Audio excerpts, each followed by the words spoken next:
What's going on, you guys? It's Nick Johnson, your favorite sports YouTube journalist here, back with another video. And I'm going to talk about what's to expect in tonight's Game 4 of the World Series between the Los Angeles Dodgers and the Tampa Bay Rays. Now, real quick, I'm already aware in football, the NFL, the Eagles beat the Giants 22-21. And we all saw Daniel Jones's blatant gaffe where he tripped up before scoring an 80-yard touchdown run. And of course, the Eagles came back to win that one by just a point. So I'm aware of that, but the NFC East division is a mess, and I'm going to get into that in another video. So at some point. And of course, now back to baseball. Of course, last night, the Dodgers behind an insurance homer from Austin Barnes, who was great behind the plate eventually, and a dynamite performance from Walker Buehler, have taken a 2-1 series lead, hoping to make it 3-1. Which will start soon on Channel 11 on Fox. Be sure to check that out. Now, of course, the Dodgers, with Walker Buehler in his, I believe, his second or third career World Series start, he was phenomenal. Going 6 innings, giving up a run, which was an RBI double to Willie Adames in the 6th inning, but it didn't matter anyway because he was strong, giving up only a run through 6 innings. He gave up that run, which was an RBI double from Adames, but he gave up only 1 walk, but made 10 strikeouts. 10 strikeouts. All the while having an up and down season and going with a blister finger on his hand. Hence the reason why he didn't have the season we all expect him to have at this point. But he was sharp enough, and of course he was really great in Game 6 of the NLCS against the Atlanta Braves when we was facing elimination during our 3-1 series comeback to win the eventual Game 7. He was really dynamite. And that proves to you exactly what Walker Buehler is capable of in the playoffs, especially in his young career. This is like his 3rd season in the majors. Like I said, down year due to a blister on his pitching finger. But he was dynamite. He was really solid throughout and much more deserved. And the Dodgers defensively picked up the slack, and the offense was able to help him out for that. That home run from Austin Barnes, which was the insurance run, and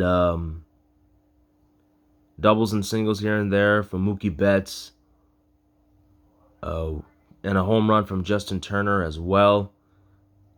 Of course, Max Muncy had a couple of runs batted in as well. It was just an all-around solid performance from the Dodgers, hoping to get 2 more wins to win their first World Series since 1988, which was a good 32 years ago.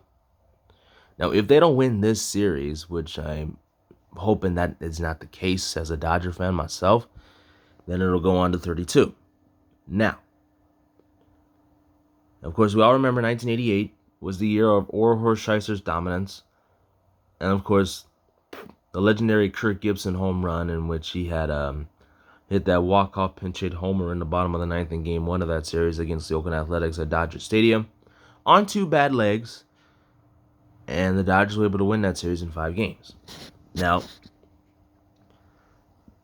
from what I'm seeing it could end in 5 games if we can actually play to our strengths and the Rays don't be that resilient.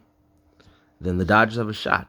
Because Julio Urias will be on the mound opposite Ryan Yarbrough with the Rays. And, of course, Yarbrough came in relief of Tyler Glasnow in Game 1.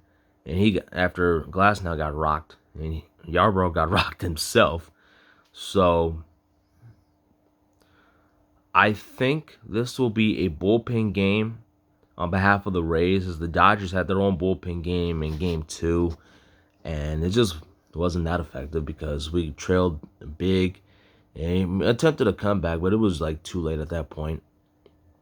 So I wouldn't expect any less if the Rays were able to counter that with a bullpen game of their own and prove to have their own success. And Urias had a bad night, and if the offense don't show up, then you're looking at dire straits. You know what I'm saying? So. Yeah, so what I'm expecting from Urias, who's having a really good postseason with an ERA of 2 257, a 2 something, like around, like above 2. He's been really phenomenal in his young postseason, like arguably the best postseason stretch he's ever had. And he just came off of pitching the final 3 innings in a shutout, final 3 shutout innings in Game 7 of the NLCS against the Atlanta Braves.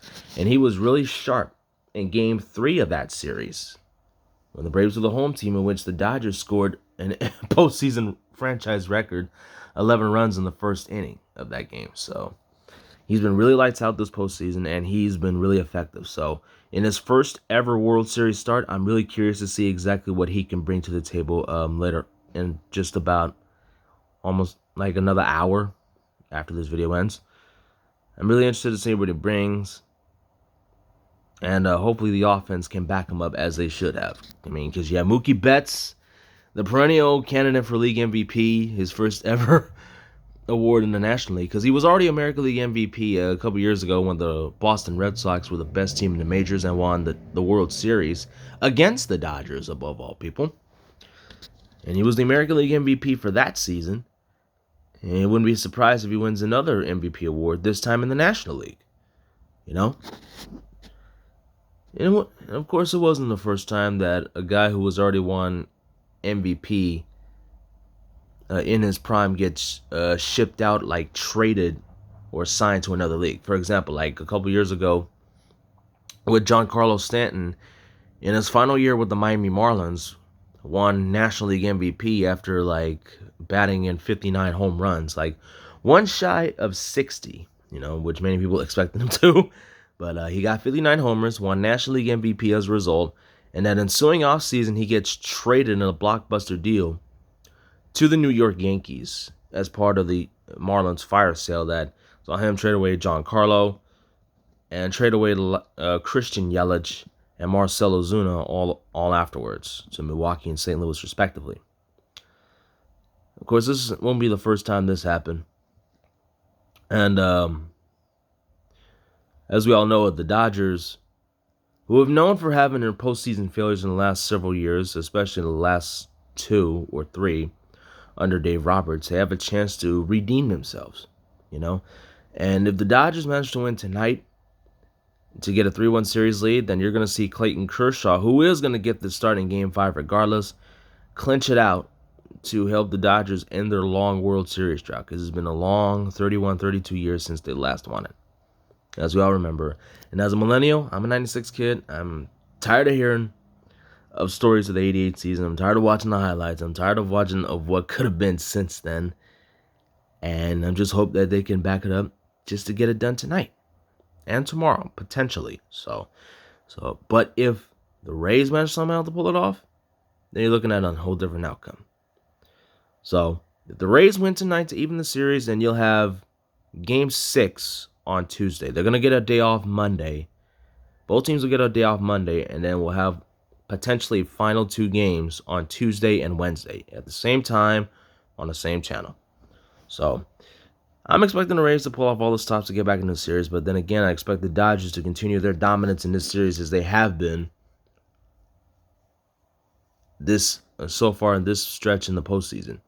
Dominated against the lowly Milwaukee team, dominated against a San Diego Padres team that was bound to compete and have an all-out war with the Dodgers, but the Dodgers easily swept them. And they had to overcome a hard-fought battle, and against all odds, overcame a 3-1 deficit against the Atlanta Braves to pull it off and win a Game 7. Now, I expect the Dodgers to come out and finish this off as they should and quickly as possible. But other than that, it should be a good one. I wouldn't be surprised if this series ends in 6. Hopefully this doesn't go to a Game 7. So, yeah. And that's all I have for in today's video. I'm actually going to make another one in a while, discussing some other topic that I was supposed to plan to talk about yesterday, but I didn't have time. So, yeah, with that being said, make sure to hit the like and subscribe button. Make sure to hit that bell com button where you get my notifications on my upcoming videos in the future. And let me know what you think in the comment section. Do you think the Dodgers can win these final 2 games, or do you think the Rays will pull off a comeback? Yeah, so let me know what you think. With that being said, I'm Nick Johnson, your favorite sports YouTube journalist, and I'm out. Peace.